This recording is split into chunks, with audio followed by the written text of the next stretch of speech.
Pöördu tervisemurega alati arsti või apteekri poole. Hoidu kasutamast selliseid ravimeid, mille päritolus sa kindel ei ole. Osta ravimeid üksnes apteegist. Kui satud segadusse ega tea, millist käsimüügiravimit valida, siis küsi apteekrilt nõu. Tema oskab sind aidata. Apteeker küsib sinult enamasti, kas sa oled soovitud ravimit varem kasutanud ja milliseid ravimeid sa igapäevaselt veel tarvitad.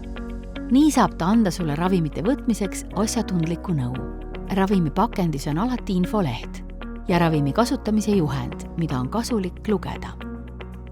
Infolehel on kirjas, millise ravimiga on tegu ja milleks seda täpselt kasutatakse. Lisaks on selles öeldud, mida on vaja teada enne ravimi kasutama hakkamist, kuidas ravimit kasutada, millised on võimalikud kõrvaltoimed, kuidas ravimit säilitada ja mida pakend ja ravim täpselt sisaldavad. Ettevaatust. Ravimid on temperatuuri, niiskuse ja valguse suhtes tundlikud. Mõne ravimi säilivusaeg lüheneb pärast pakendi avamist. Ravimeid soovitatakse säilitada kindlal ja stabiilsel temperatuuril. Osad ravimid vajavad lausa külmkapi temperatuuri. Säilivusaja lõppkuupäev on kirjas ravimikarbil.